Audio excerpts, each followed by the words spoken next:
made it to the Psilocybin podcast, brought to you by Eleusinia Retreat. Eleusinia is a unique psilocybin retreat based in Mexico with a focus on meditation, neuroscience, and brain health. We are your hosts. I'm Tanya, the medical coordinator, and Jessica is the founder of this amazing experience. Join us as we break down practical psychedelic techniques, research, and share personal stories of transformation. I am so excited to introduce to you this next guest. Today we have Taylor Selé, who's an actor and former NFL athlete born in Monrovia, Liberia, and raised in Queens, New York. Today he shares his personal story and his experience at Eleusinia Retreat as he dives into a complex and long life dealing with grief. This is so beautiful. You'll love it. Enjoy. Taylor, it is such an honor to have you on the show. I am so grateful and excited to have the opportunity to interview you. Can you tell the audience a little bit about who you are and the work that you do? Wonderful. My name is Taylor Selé. And Tanya, it's great to be on this podcast with you. It's good to see your face again. And I'm a Liberian-born American man. I grew up in Liberia, moved to the United States when I was 4 years old. I'm an artist, former football player, former athlete, played at Boston College, had a short stint with the Indianapolis Colts, and then transitioned to my love, my passion, which is acting, and currently fortunate to be a working actor. Yes, currently I had a TV show called Queens on ABC. I'm currently working on Law and Order, which is a New Yorker's dream. Amazing. And can you tell us a little bit about how you found your way to Eleusinia? Oh, I think my journey towards finding an alleviation, the complex feelings I was having started like a year prior to the retreat. I lost my father 2 years ago around this time. 20 years ago, I'd previously lost my brother to a very violent, random road rage death. And just experiencing the highs and lows of life and soldiering through it. I think over time, I lost my sense of self, couldn't find a way to stabilize my life and my feelings. And so I was really in search of something that could aid me. And started therapy 7 months ago, watched a documentary, How to Change Your Mind, started doing research on psilocybin, which blew my mind. And during a search, a random search, I said, I need to find a retreat or a place I can go that I feel like I can trust to partake in psilocybin. And the universe conspired in my favor. And one of the first links I ran into was Eleusinia. There were a few others, but I looked through and with what you guys offered and what your primary objective was, for me, it was a no-brainer to reach out and make the decision to join your retreat. And what was your previous experience with psilocybin? Had you ever tried it before? No, zero experience with psilocybin. I mean, marijuana in my life was the only thing I had been exposed to, and that was even later on in life. Something that I would do at nighttime to try to calm myself, especially when I found my anxiety raising. But no, I had no previous experience with psilocybin. Only knew of mushrooms from a distance, and this thing people talk about, the mad shrooms, man, shrooms, and I thought of it as being this good time, good feeling recreational drug that people would take. So that was my perception prior to watching How to Change Your Mind and really understanding, wait a minute, this mushroom stuff isn't just some party drug. This is something special that nature has provided us. Did you have any particular reservations or concerns or fears that came up as you prepared for the trip and upon your arrival? Oh, yeah. I mean, prior to the interview with Jess and having a breakdown of the team and speaking to her and her philosophy, yeah, you're going to a different place. And especially for me, like I mentioned before, I had no prior experience with psilocybin.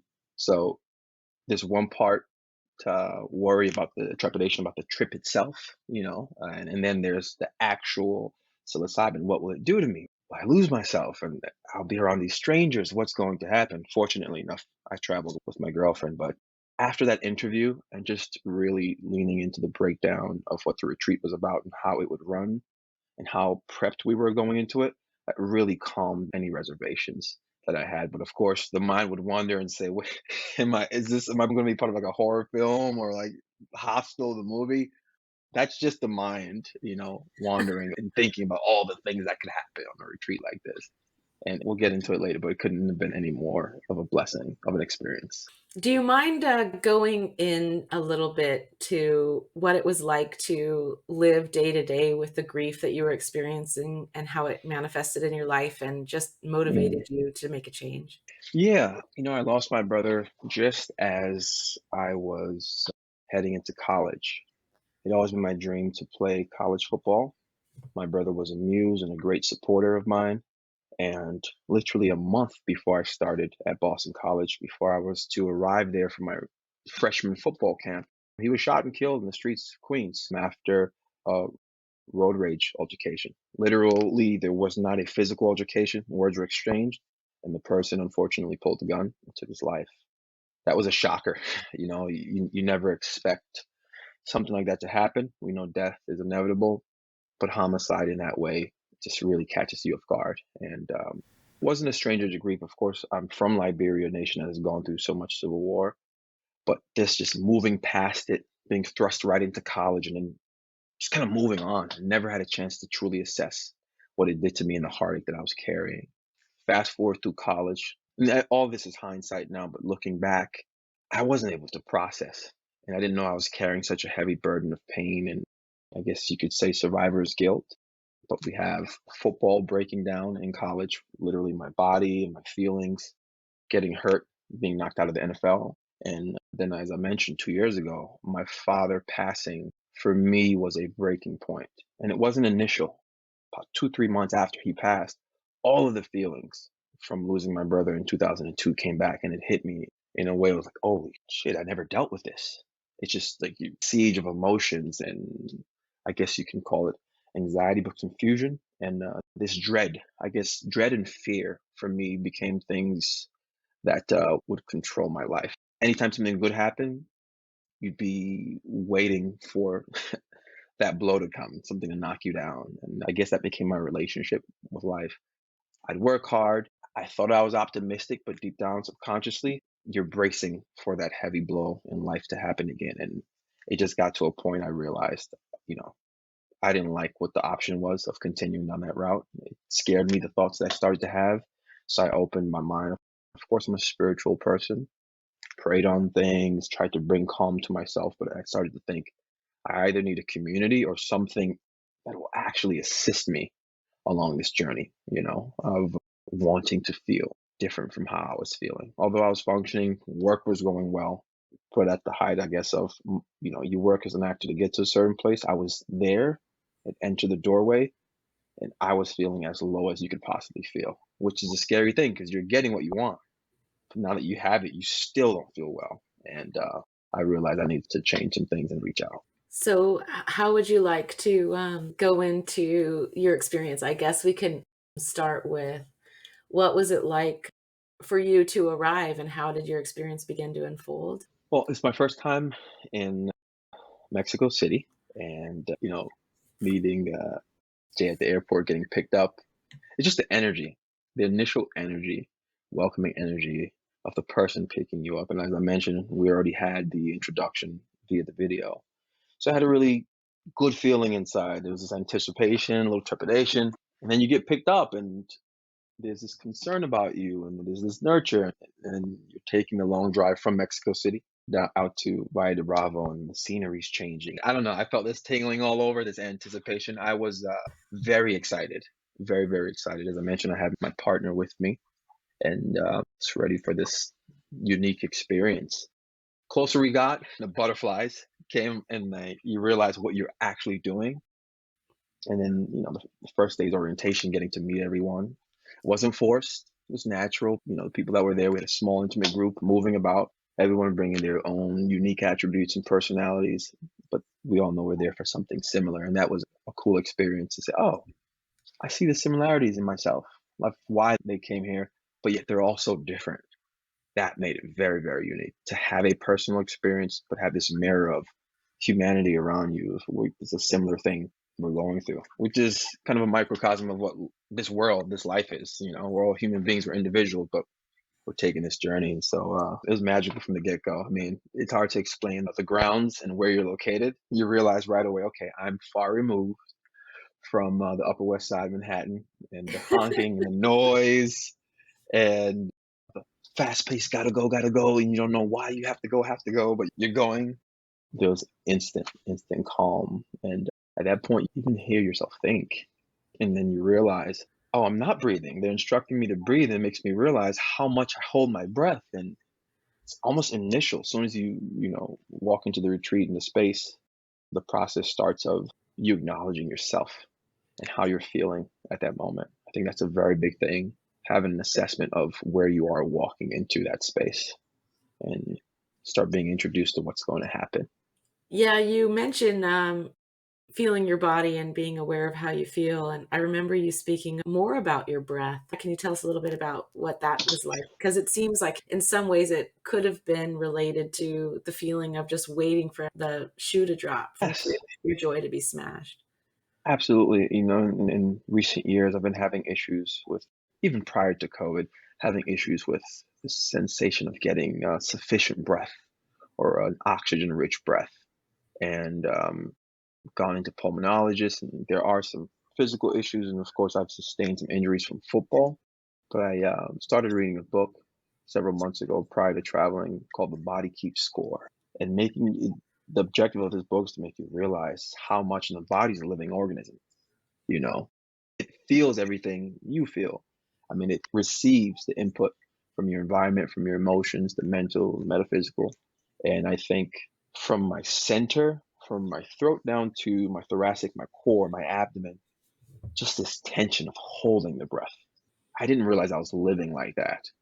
And until we got there and focused on breath work, I'd been introduced to breath work before. You go to yoga classes here and there, but it was something different about it. It wasn't about keeping score of it or comparing yourself to whoever's in your yoga class. It wasn't, here's the objective, and this is, it's win or loss. It was here's what you can do to help yourself, but don't judge yourself if you think you're not doing it right. That aspect of removing negative self-talk, which was something that was brought out throughout the retreat, I think was a missing element that I hadn't had in my life. I didn't realize how much negative self-talk is there. And even as we speak now, my ability to pace myself, to take a breath, even if there may be a physical explanation for what's going on, I'm in a better place now using my breathing to my advantage, having calm, not being rushed, or being okay with not feeling so great. That alone removes the pressure of the self judgment of where you think you should be physically.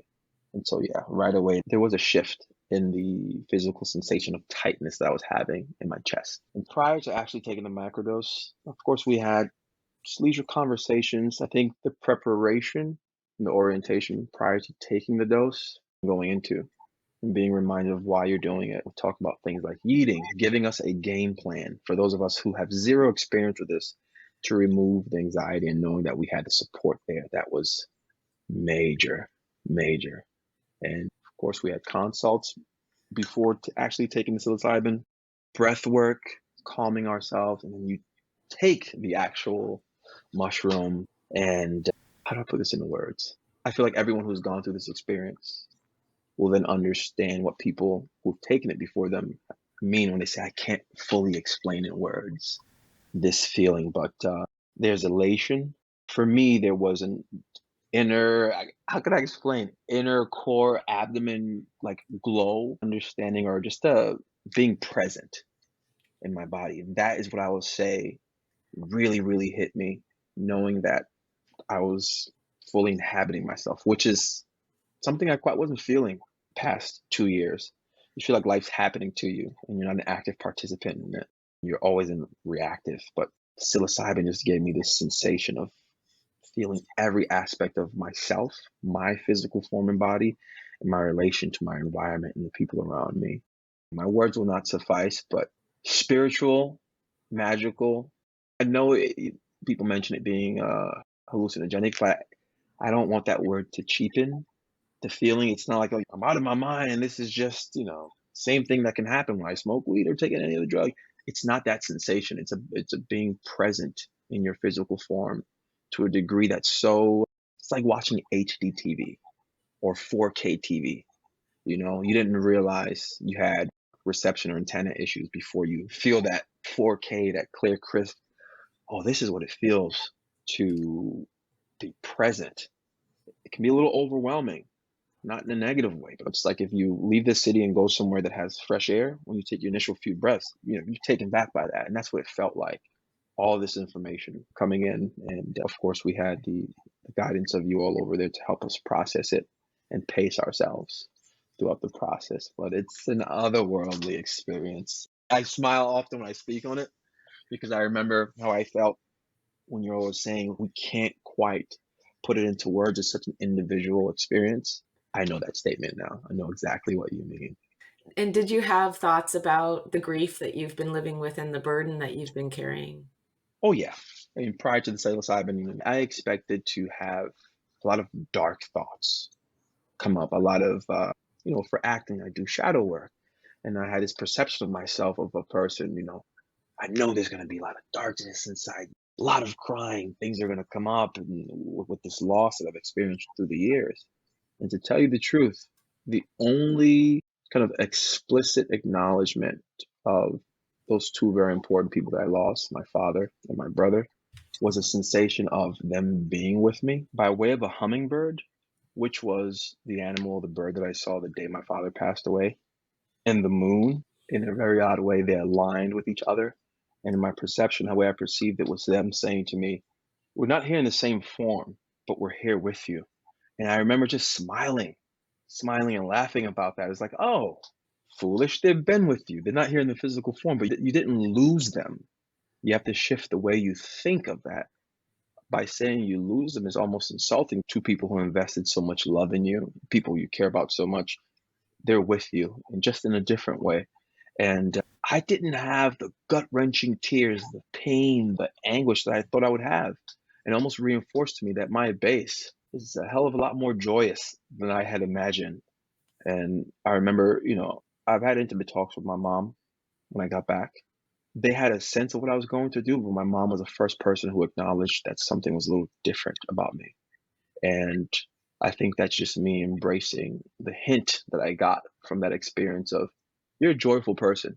And if you lean more into that, you're living according to who you are, which ties you to those who you physically have lost. They want you to be. They want you to be happy. And that's how I interpreted it. And I think that has been the biggest shift in me. I came there to change my relationship with grief and loss. And as I was told in my spiritual consult, focusing on self-love, not just this catchphrase. What does that even mean? For me, it meant forgiveness of self, acceptance. And once I can love and embrace myself, I can present the best form of Taylor to the world. Do right by myself, and you can do right by others. That has been the biggest shift, not waiting for something bad to happen. I know it's not a magic wand, but I think it's a pathway for me to see life in a new way. And that has taken off certain pressures or heaviness that I felt. And unfortunately, while I was there, the second day of the retreat, I lost a brother. My brother passed away. He'd been fighting kidney failure for the past 2 years. And prior to the retreat, he'd had a stroke because of complications due to his treatment. But we did not expect him to pass away. And the irony of having to deal with that when that was one of the main primary reasons I went there just blows my mind, because the way I was able to handle it. In the past situations, I was overwhelmed. I felt picked on by life. I feel like, okay, here it is once again. I knew it. Life is all about loss and how it beats you down. But I was able to accept that I couldn't do anything about the loss and focus on the gratitude of having had this brother for 43 years and still processing it. But even as I mentioned to you before, I'm embracing this new way of dealing with it. Of course, the loss is there and you feel sadness, but I'm also focusing on the gratitude of having the person. And that's a different approach than I've had in previous years to loss. And this week, you're planning on going to the services in Liberia, right? Yes. It'll be a test. We're flying to Liberia. I'm going to have the funeral. It's going to be my first time, obviously, seeing his body. since we were together about 7 months ago. The purpose of this treatment for me wasn't to desensitize myself to the emotions and feelings of being a human being. I'm not saying, oh, I just don't feel it. I'm just happy go lucky. I can ignore. I don't have to have empathy of what's going on. It's the relief of knowing I don't have to suffer through it. You know, the loss is difficult enough. Everything else would pile on. Could I have done more? Could I have given more money? Could we have done something more for his treatment? And I've just been really inspired by my family's response. And my mom, in many ways, has followed my lead. And she's just focused on, you know what? He's not dealing with the struggles of dialysis and the lack of proper medical care in Liberia that he wasn't able to receive, but yet just focusing on the fact that he's not going through that anymore. So I'm happy that I'm going into this experience of the ceremonies and saying goodbye to the mortal remains of my brother with this new perspective, so I can focus on saying the goodbyes in the physical form as opposed to feeling this sense of dread. Who else is it going to be? Or excessively feeling bad for myself because of the loss. And I think that even going into it that way would take away from the experience of having your final physical goodbye with someone that you really, really care for and love. Thank you. That description is so well said. I really appreciate it. I loved how you had said in your macrodose experience that it felt like there was a light in your abdomen, and then Yes. you compared that to just a phenomenal sense of presence. Mm-hmm. That was beautiful. So in that way, you're really saying that you were able to let go of a clenching that you had carried and Oh, step yes. more into a dynamic way of living. Oh, yes. In a lot of my acting work, I use analogies to navigate the kind of emotional obstacles of what a character may be going through. And if you think to yourself, if you hold a cup in your hand or if you hold objects in your hand and you just clench onto them, it's hard to pick anything up, even if the thing you want to pick up is good. You have to put down whatever it is you're holding in your hand to pick something else up. And I think being able or being encouraged to allow myself to give myself the permission to put down whatever burden I had and have an open mind to a different feeling or sensation helped me a lot. And sometimes you don't realize you need that permission and that support. And I think that's we talked about the environment. What was a key word you guys used? Container, the power of the container. And as I speak to my friends, I said, I'm not telling you just to go pick up psilocybin and go somewhere and just take it and you have this magical feeling. That container made such a major difference. The information and the preparation and the trust that was established prior to even taking the mushroom, I think made a major difference in the mind and the soul and spirit's ability to receive what was happening.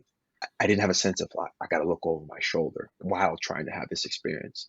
In fact, it's just like, okay, I know I have a harness. I know I have a life raft. I know I have a parachute. I can just focus on this blissful free fall of emotions and experience I've never had before.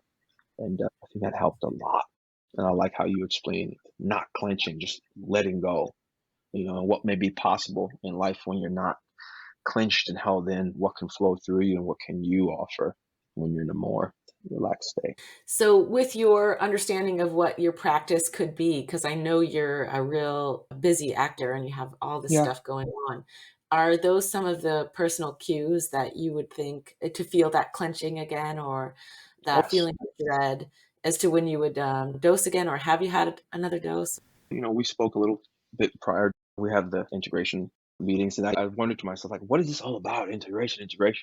I think it's a wonderful approach you guys have in terms of knowing we're going back to these lives that aren't necessarily tailored, no pun intended, to our objective of being our best self, not just in productivity, but the type of self that can have compassion for the self and for others. Especially living in New York, it's move, let's be on the go, let's move, let's move. So this integration meeting and talking about how we want to implement it into our lives. Coming back home, I realized, oh, okay, that's why we were having these talks, because you have this magical experience. How do we translate it to the everyday real world? Just really quickly, I always laugh sometimes when you're in a yoga class and everyone is calm and oming and it's all nice, but then you see one of those practitioners at the Starbucks and someone cuts them online and they go apeshit on the person. And you think to yourself, wait, what happened to that calm in that room? I think the problem is it becomes just an activity that's separate from who you are, of thing you do, as opposed to how you carry this within you and put it to use in your everyday life. Because there is, quote unquote, the life that we're living. Things have to be done, jobs, have to go back to this creative world. People pass away. You have to function. And so for me, when I feel that sensation of dread, or just from the pressures that I even have to face with acting, am I good enough? Am I staying open in terms of my expression? That would be a cue for me. Yeah, I remember you saying something, Taylor. I remember you saying, you were talking about the light in your stomach and letting go Mm, of that tension. But I remember you saying that you realized that you were actually tailored for joy. yes, Do you remember that? yes. I am the youngest child in the family. And so when I think back to who I was in my senior year of high school when 9/11 happened. And the person who got me to play football, who was my mentor in Pop Warner Little League football, worked for Cantor Fitzgerald.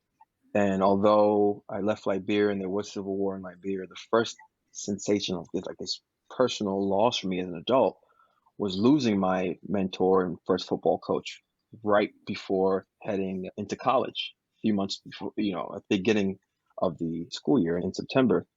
And the real shift took place after losing my brother. And I look back on that time as I said, the colors of life felt dull. If I look back at who I was through the years, things got dull for me after losing my brother.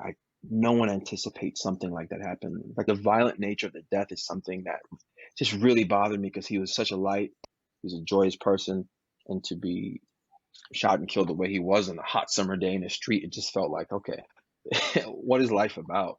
And yeah, young child, youngest of six, who was a jokester, who had to make his brothers and sisters laugh if he wanted an extra meal, or who, if he wanted some extra time out to play, had to negotiate and figure out a way to do it.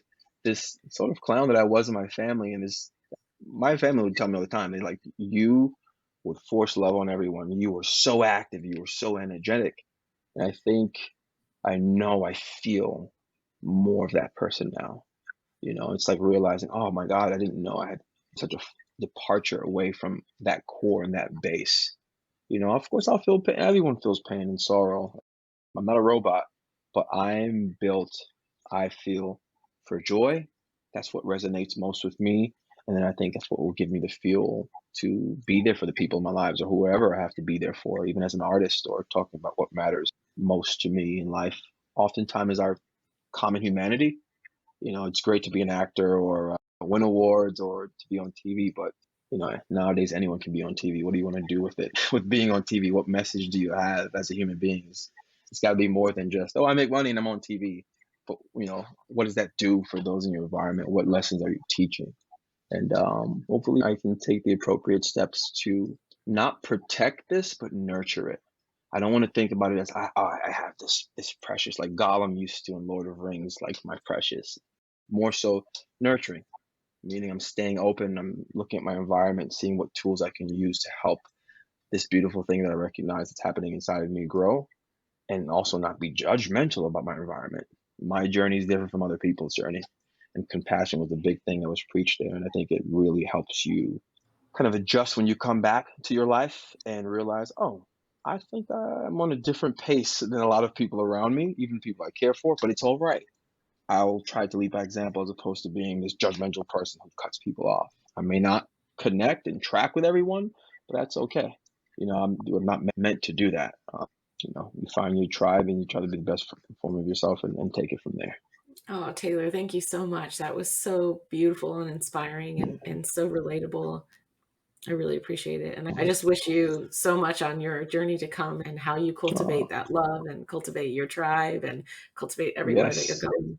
yes. And Tanya, I've already told you what you specifically mean to me and just your colleagues, the entire staff, to work with people who have one objective, and that objective is to be there to support you in your journey towards the self that has the most love, that feels good, that can be the unique person that you're brought into this world to be. That's a very rare thing nowadays. And so you taken a very special position in my life. And I will, I'm coming back to that retreat. It's not a one-time thing for me. And also we have the, lines of communication to communicate with you if we have questions or whatnot, especially once I take care of this stage of what's coming up right now, these next 2 weeks, just getting back to a place where I can make sure I focus on the objectives of what it is that I want. And feeling pretty good right now. The experience is still with me and still very present, still vivid. But I know, my approach is not a magic wand. There's work that has to happen. And looking forward to like mapping out my own journey, my own process to make sure I keep these feelings where they are. Taylor, what you said was so relatable about, being a joyous, loving being full of energy, but the colors in your life really dulled. If there's anybody out there listening who can relate with that, do you have a message for them? It does not have to be that way. That's the number one sense that I got when I felt life was piling up on me, this sense of, okay, it's inevitable. This is ultimately what happens. If death is your ultimate end, this feeling is inevitable. You have to just grind through it as opposed to experiencing life and being open to and being optimistic about the unknown and the possibilities. And to anyone that's listening, I know sometimes we're in a culture where there's Instagram, it's instant oatmeal. It's just the lottery, so swing the magic wand and something will happen. And I just want to impress upon you, I'm not saying that this is the instant fix. This is that magic pill you take that'll just instantly change your life. I think that kind of approach takes away the person, your objective. I just want to let whoever's struggling out there know that from this retreat and my experience with psilocybin, I was encouraged to be front and center throughout this whole process and say process and not the end result. And I think that's what grounds it. It is a process that you can take with you. Just like scientists have the scientific method, that's what they rely on. I can look back and say, oh my God, here are the breadcrumbs and the examples and the guidance to who I want to be and the direction I want to go in. And that's what I think is different about this. You can be an active participant in your own healing, in your own shift of mindset, in the shift of perspective. You don't have to wait for a magic wand, or you don't have to feel like this thing is outsourced. This whole process very much starts with you and is maintained by you. And I think that's what I find to have been different about this experience. Knowing that, okay, I do have a say. The power is in your hands. And no one's alone. No one's alone in this world. And at that retreat, I saw 7 other people who I could relate to. And that's a very important and magical thing to realize, that you're not alone and that there are wonderful options that can help you shift in a significant way. Not a topical way or just a good feeling, but a deep, deep sense of fulfillment. That is what I have right now. A deep, deep sense of fulfillment. It is not a topical sensation that I'm speaking of. Thank you so much, Taylor, for everything that you shared. Is there anything else that you forgot to mention, or? No, I feel like I could have gone in more on just, there's so many adjectives and superlatives I can use to describe the feeling. And I in no way want people to think that that's only what it's about, this awesome feeling that you have. It's a very important part of it, though, and embracing that and saying, you know what, it's okay to say I felt great during it, but it's so much more than just a feeling. Feelings can be ephemeral, they can change, situations can change. I was talking to my girlfriend, I had a moment to reflect. I cried and laughed about it. I said, while I was there, I lost this brother of mine. I went there to kind of remedy these overwhelming feelings and this sense of constantly battling with loss and not knowing how to shift my mindset. And it was a painful loss. It was a lesson. And I think I'm equipped in a way to transition that lesson into a blessing, finding a healthy way to see that and function and move forward with the love of my loved one in my heart, but also keep myself and not feel like I only have to focus on death, because my mom always says life is for the living. You got to live. That's the best way to honor your ancestors and those who are part of you, is to live your best life. Thank you so much, Taylor. Of course, Tanya. Of course. So great to connect with you. So great. Thank you all so much for listening. You can find all the information that you need to learn everything about this retreat on eleusiniaretreat.com. We are a retreat that offers ongoing integration support, breathwork classes, and cultivation support after you have attended this retreat. It's an amazing experience that's one of its kind. If you're looking for a science-based retreat, something out of the box, something to change your life, something to add to your practice, this is where you really need to start. eleusiniaretreat.com.